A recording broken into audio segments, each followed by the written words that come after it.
Jotaro is extremely deep, and I hate pretending he's not. I always see hate for the guy, and especially the part he debuted in within the fandom of Jojo. There's this stigma with Stardust Crusaders and Jotaro that this part has no deep meaning, because for some people this part drags the story, leading to this false idea it's meaningless and dull, then teaching people to thinking into it's just one giant big punch fest story for a less intelligent audience that should be at the bottom of your favorite anime and manga list. But I fucking hate that idea with a blazing passion. I feel like every Jojo part has a much deeper meaning independent of the others, but still has a core one. In Araki's words, I'd say living with a positive outlook is the theme of Jojo. It's the celebration of humanity. Thanks to my extensive Jojo knowledge, just trying to stroke my ego about a series I think way too much about, I know Jotaro is the character Araki is talking about who represents this celebration of humanity. This video will not solely talk about part 3 and its workings, and will involve the other parts he's in, as Jotaro is extremely deep and not just some I punch shit end of story type character. He represents something much more profound about the series and Araki himself, as Araki has been building up, at least back then, for a while for this character to exist in his franchise.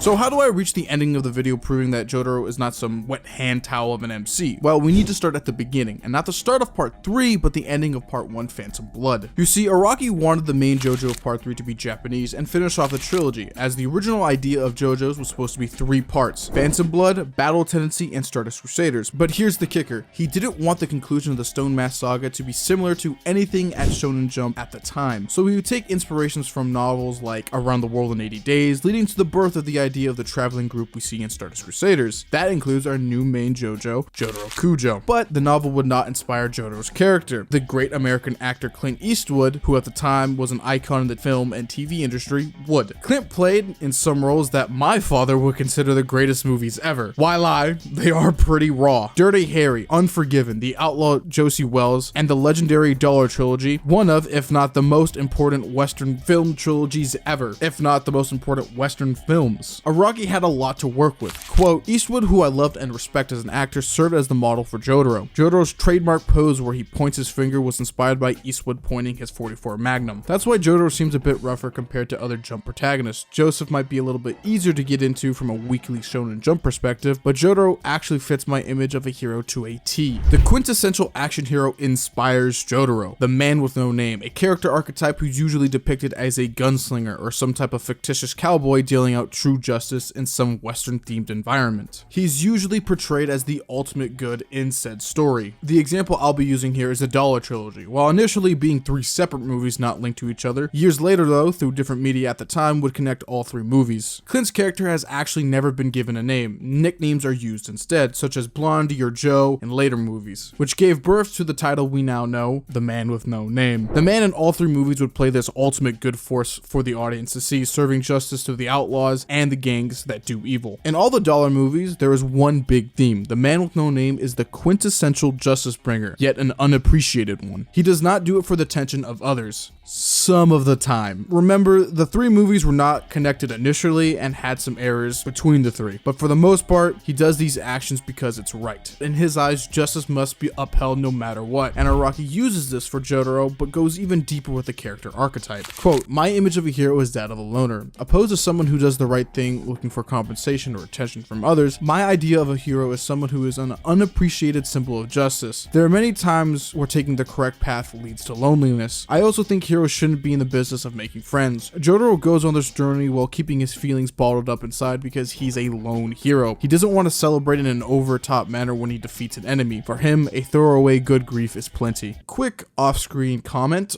Jesus Christ. Looking back at this quote while I'm actually recording it, wow, this is really messed up. What was Araki thinking when he was making Jotaro in the past? Because this quote was from 2012, if I'm remembering correctly, because I don't know the information about that. Curious, put it on screen. Kinda. Also, you can really tell the whole Fist of the North Star inspiration here too with Kenshiro, but that's totally off topic. In Araki's way, Jotaro is a more extreme version of the man with no name character archetype. While I see some people argue that Jotaro could be the XP with no name, a version of the man who is a stand-in or knockoff of the character, I would say no. Fuck you, TV tropes. Jotaro doesn't care. He's here to kick ass and take names and do a signature 44 Magnum pose on the part 3 stand villains in Dio.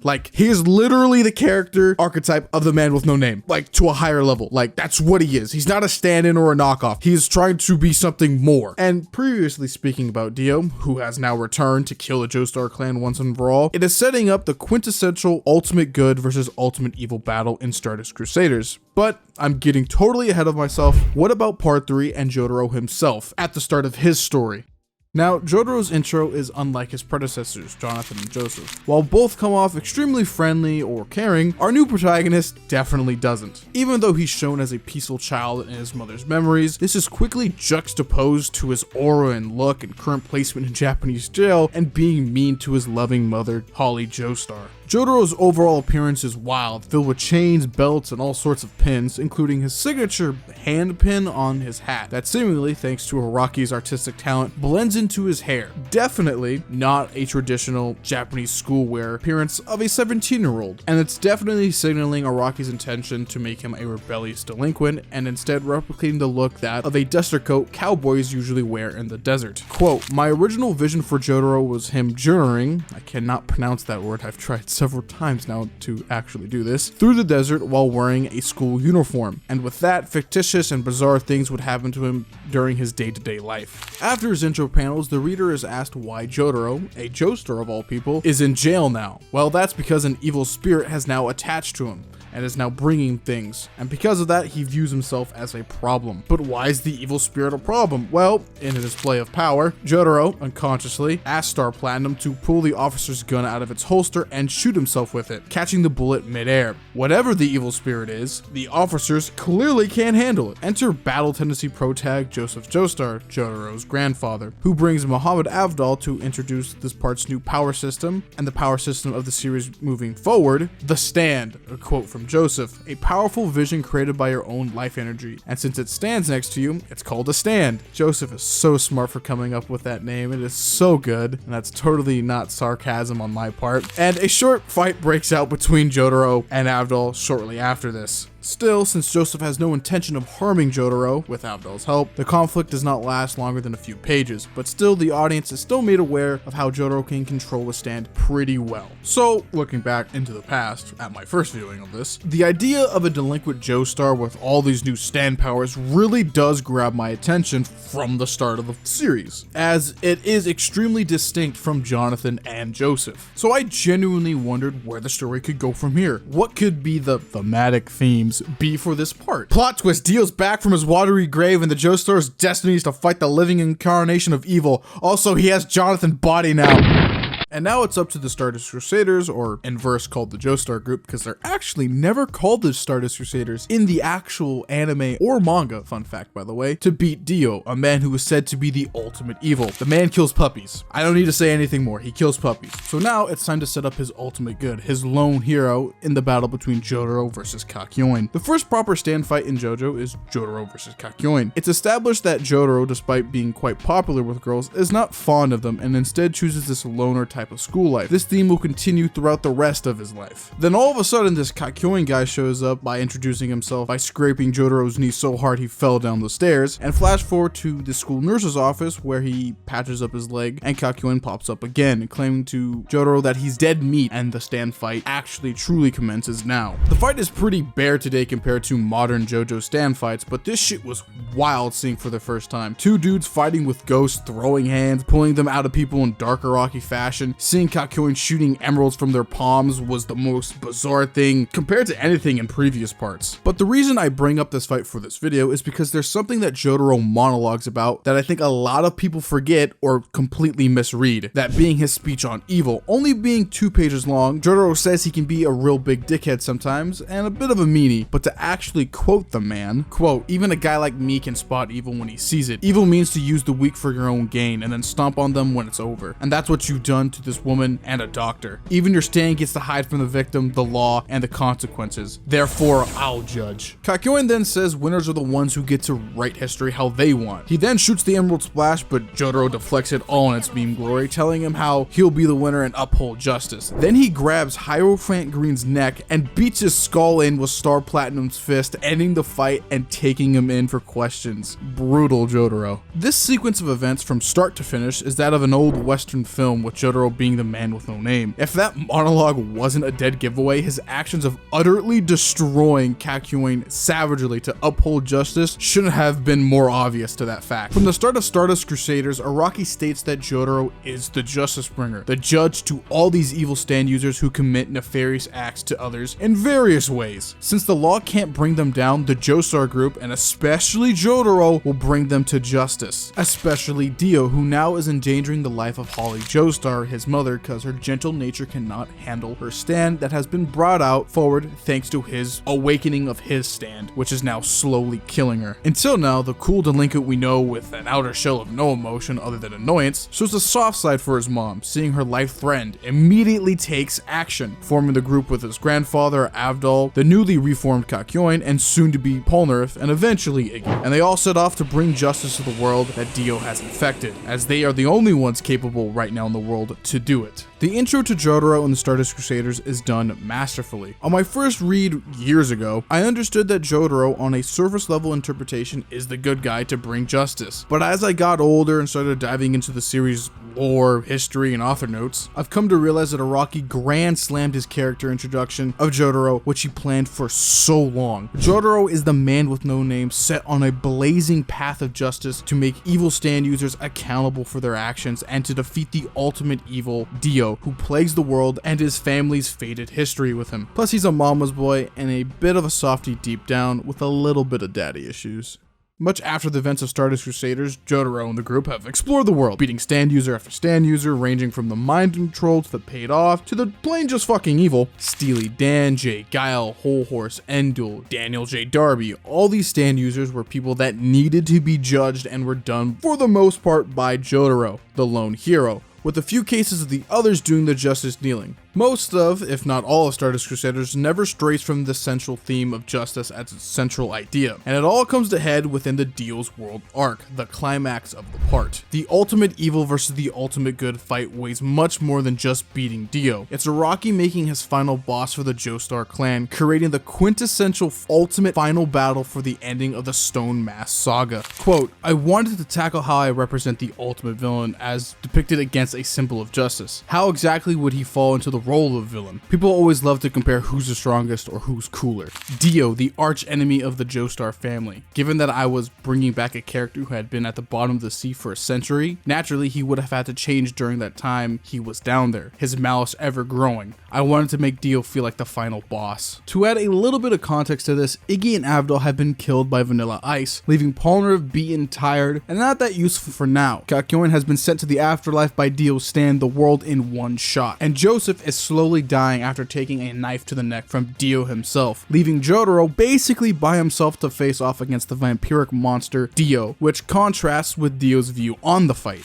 Quote, "He doesn't view Jotaro himself as his arch enemy. Rather, Dio only views him as an obstacle to overcome in order to fulfill his destiny after his 100-year-long slumber. What is the destiny that Dio has to face? It's not to face off with Jotaro, the descendant of Jonathan. It's something invisible to the eye that lies beyond their bloodline. It's what gives the Joestars their allies, the Ripple stands, their uncanny luck. That's what I define as the Joestars' destiny. Dio isn't just fighting Jotaro. He's fighting the Joestar's destiny itself. Even said by Joseph, quote, "Despite being our first meeting, I feel like I've known him forever." Actually, that feeling holds true. After all, I have known him since before I was even born. The same goes for Jotaro. Anyone with a Joestar blood in their veins knows that one day they'll meet him. Not as a friend, but as an enemy they must defeat. This fight isn't just Jotaro versus Dio, or the man with no name fighting the ultimate villain. This is the man with no name's bloodline destiny itself fighting their generational apex villain in a final duel to decide their fates once and for all. That shit's just fucking raw. The battle, in my opinion, is still one of the best fights in JoJo. These two at the time had the most Herculean stands ever, still technically do, and thus had a fierce competition. Both are close range stand types and level each other in shots and speed. But Dio still has the edge, as his stand the world can stop time for 5 seconds, making the fight super difficult for Jotaro. To keep up with the mad vampire, Jotaro reveals that he can kinda sorta move in time stop, but Dio is unconvinced, however, and thinks it's just a fluke that Jotaro set up. After thinking that, and he proves that it's just a setup, Dio lets his guard down.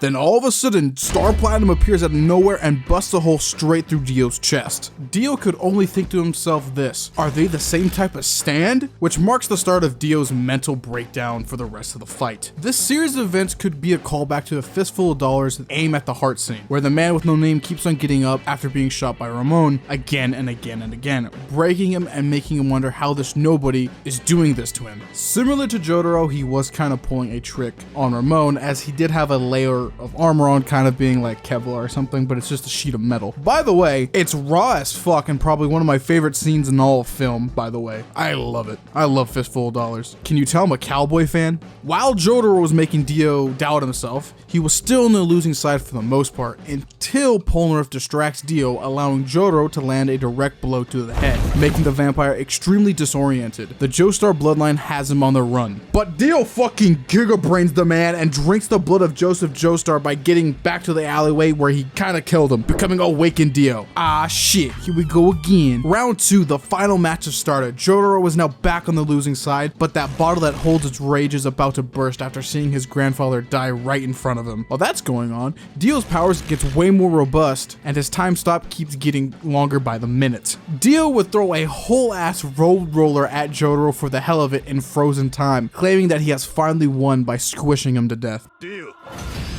Plot twist, Jotaro now, after experiencing frozen time for so long and reaching a breaking point with his emotions, a rage boost has occurred, breaking his ceiling and slamming Dio, leading to their final duel as he unlocks time stop. I would like to add here, it's not bullshit that Jotaro can stop time. Both stands are based off of tarot cards, the star and the world. Araki knows that both cards have similarities and interprets that by giving them the same powers. They're not one for one, but they are close enough. So it's primarily seen in the interpretation the card can provide you where they're most similar. And this is totally off script, but there also might be some like stand family shenanigans. The whole fact that Dio has Jonathan's body might actually lead into some reasons why Jotaro has it now, since stand families are weird and that whole idea. Totally unscripted, and I thought I'd mention it, but regardless, moving on. So that leaves both of them to duel on the bridge for one last stand clash, where Jotaro makes it out to be an old western duel between each other. Quote, "As soon as you heal, Star Platinum will split your head open all over the street. So heal." If this was an old western duel, this is where they'd say draw. All of part 3 is a western. I am not joking you. Like, you think I was joking about the whole Clint Eastwood western theme going here? No, it's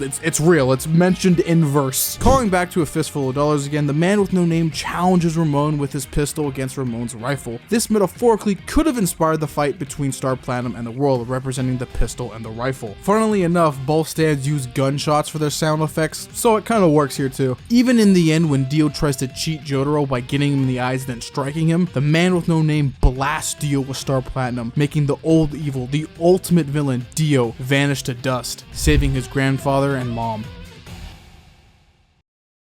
While not the type to make friends of his free will, being the loner that he is, the Stardust Crusaders will always be in a soft spot next to his mother and grandfather. Jotaro, throughout all of Stardust Crusaders, was and is a cowboy in a Japanese school uniform, going out of his way to be the lone, unrecognized hero for his family and the world, kicking ass and serving justice where it couldn't be served. Some people don't recognize that. Jotaro wasn't the sole focus of the story some of the time, or people's reading comprehension skills are just lacking. I hope now you see more of Jotaro's extraordinary character in Stardust Crusaders, but this won't be Jotaro's last appearance. He evolves into something more subverse. How do you write a main character after his debut part who doesn't really get that much screen time after it? Well, in most cases, you just put them in a mentor role for the younger cast to look up to. In this case, that would be Josuke Okuyasu Koichi, looking up to the veteran Jotaro Kujo and his ultimate stand, Star Platinum, the world. Jotaro serves a small but pretty crucial role in Diamond is Unbreakable, but for part 6 Stone Ocean, he would not only affect the plot in a major way, but also would play a pretty crucial role in Jolene's growth. His battle with Dio and the memories for the Heaven Plan he would get from his diary are obviously super important. No dipstick, and it's totally not retconned in. And despite not him being physically present for the most part in part 6, he propels a pretty crucial character moment for his daughter Jolene towards the start of Stone Ocean. So that's what you get for the most part after part 3 at its most basic level interpretation, without looking for anything more after part 3. Now let me tell you, the man with no name and the justice on his path leads to loneliness and very little happiness after the fact. It is an extreme contrast to what we think heroes do at the end of their stories. They usually get happy endings, right? Not in this case. I'm going to break down Jotaro's story after part 3 in chronological order and explain its meaning as I go, since the story doesn't do that for you and you actually have to look deeper into it because Araki doesn't just feed it to you, as there is a deeper meaning that you have to find on your own. Sometime after part 3, Jotaro and Polnareff will go on a quest to find out more about the stand arrows in Egypt and find stand arrows. While we don't know what happened on that trip or what info they gathered about the stand arrows, Polnareff would obtain the beetle arrows seen in part 5 and venture out to Italy to stop the drug trade, except he would get destroyed by Diavolo later. Like,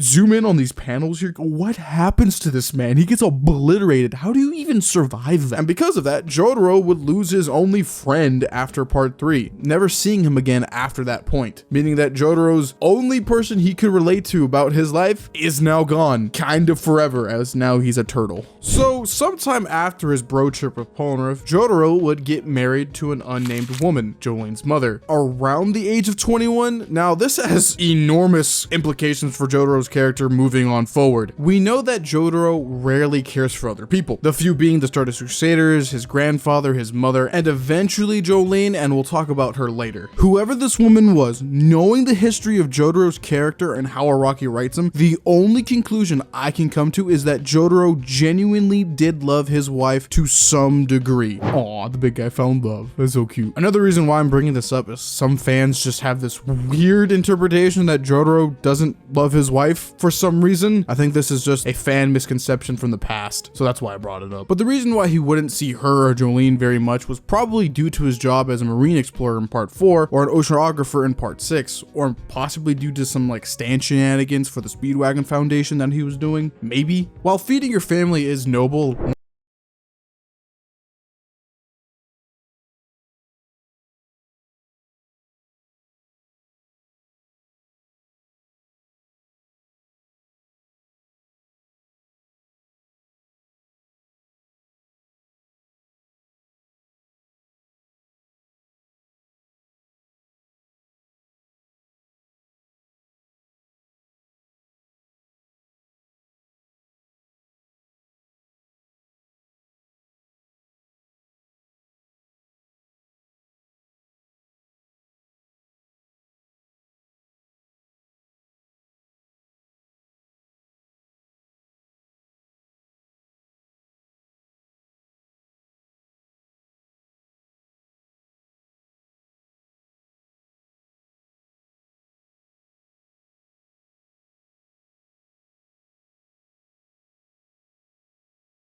plus, wink wink nudge nudge, should not be allowed to reign free over Morio and do whatever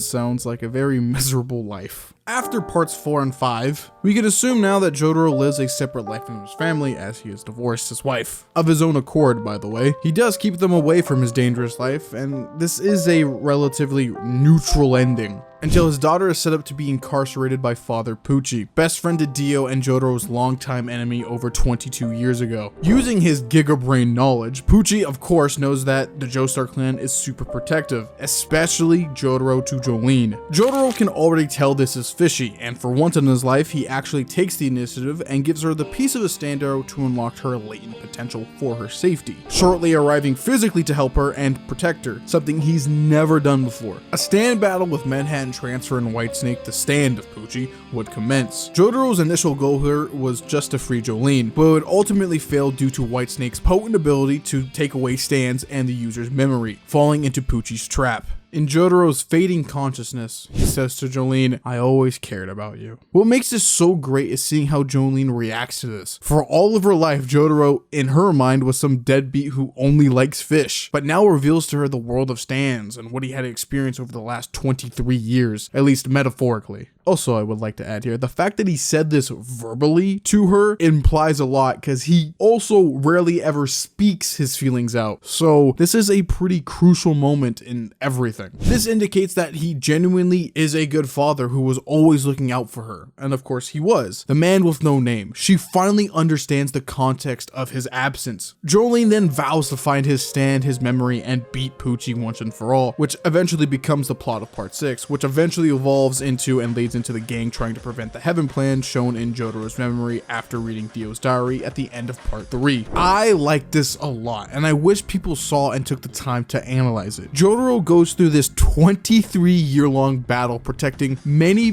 people and his family from these horrible monsters worldwide, always self-sacrificing so nobody else would get hurt, playing this whole lone hero role perfectly for 23 years. He doesn't do it for the gratification of others or the glory. He does it because it's right. After all, so many people need him to be the hero, the man with no name, to show no emotion facing all this evil. But when he does, it's impactful and you know he means what he says, even if it's very brief. So that's why I think it hits so hard when he says, "I care about you" to Jolene, and when the audience figures that out, I think it even hits harder because you're like, damn, he's going through it. Araki writes Jotaro in a very nuanced way by showing his highs and lows in his life, his triumphs against evil forces and his failures when it comes to his family. That way, he proves how he's just not some wet hand towel of an MC. It pulls on the heartstrings just a little bit, thinking about how a man like him can just bear all this weight and never show that weakness, as he's the rock in so many people's lives, even if he's not physically there. Flash forward to the ending of part 6, Jolene retrieves Jotaro's stand and memory discs from Poochie, but Poochie still achieves heaven and gains one of the strongest stands in JoJo's, Made in Heaven. The final battle ever, at least in this universe, has now officially started. Unsurprisingly here, Jotaro's Star Platinum carries Jolene and crew heavily in this fight, as time stop is pretty essential to their survival. Still, due to Poochie's knowledge of Jotaro, he leads him into an ultimatum at the end of the battle. Defeat me and save the universe, or let your daughter die. You would think Jotaro would move 2 steps closer to defeat Poochie once and for all, genuinely defeating Dio. But from everything I've been building up throughout this entire video, we should know the answer. He doesn't. Instead of saving everybody from Poochie and his manipulation of fate, he chooses his daughter over everybody else, showing how much he truly cares, and in the end, sacrifices himself for her, pouring out one for the dead homies. Oddly enough, Jolene would sacrifice herself for Emporio, showing the Joestar heritage of protecting others. I think this comes from her dad. Thankfully, Emporio, with the help of Weather Report's stand, Weather Report, would AoE Poochie, ultimately defeating him, resetting / kind of resending everybody into a new world. The Irene-verse is what some fans like to call it. An alternative timeline where it seems there is no need for JoJo's to exist. The dead souls cannot cross over into this alternative timeline, and are instead remade, meaning that all dead characters, including Jotaro, get to live a new life, no longer needing to be heroes, relinquishing the title of Jojo. While some fans and people don't like this ending, I don't care. I love it. There's this poignant meaning in how the original series ends, not with the Joestars having cliche happy endings, but with the whole world not needing them anymore. It continues this trend of the Joestars being a celebration of humanity and everything good that comes with it, which, with the defeat of the ultimate evil, could finally be set free. Jotaro can finally be released from what you can call a family curse. He can finally be happy with his family, which he cares so much about. While it's not 100% him, this ending shows they won. They have so much better lives because of it. I think Jotaro would genuinely love this world more than his own, as now he can be with his wife and child he loves so much. It's bittersweet, but it's way greater than sour. Jotaro faces a lot of things in his life, from vampire overlords to struggling to be a father, and to a different extent, struggling to be human. His man with no name persona represents a version of heroism that many people fantasize about, yet still is relatable to a degree. We all go on a journey in life thinking we're all lone heroes, and in some cases it really does feel like that. We often don't talk to anybody and bottle up our emotions, only allowing certain people to see us, the true us. Still, Stone Ocean shows us that reaching out to people closest to us and telling them how we truly feel can save the world. No, as I would actually like to take that back. As Jotaro's response to the ultimatum shows us, it's even more important than the world. I'd like to believe that in Jotaro's final moments, he realized that sometimes you don't need to be a hero for hero's sake, and just need to love the people around you to be happy. So I guess in a sense, Jotaro does represent a part of my humanity that I do want to celebrate. So I have to thank you, Araki. Well, technically that is the end of the video. I do want to say some comments at the very end of all of this. Jotaro is a great character, and I love seeing him go through this journey from an edgy cowboy that I really love to this protective dad. I love it. It's great. I've always felt a connection to Jotaro in some really weird way, and I've always analyzed his character ever since I started part 3 until I got to part 6. Jotaro makes me see this positive outlook on life. He faces all of this stuff in his life and still keeps on going. It motivates me almost in a way. It really does, honestly. When I have my days that I just feel like I can't do nothing. He's one hell of a guy to look up to, I'll tell you that. I would like to actually properly end the video with something at the end of part 3, a quote from the Beatles. Jojo was a man who thought he was a loner, but he knew he couldn't last. Get back, Jojo. And special thanks to the people that actually helped me make this video. Shout out to you guys. Thanks for watching. Stay hydrated.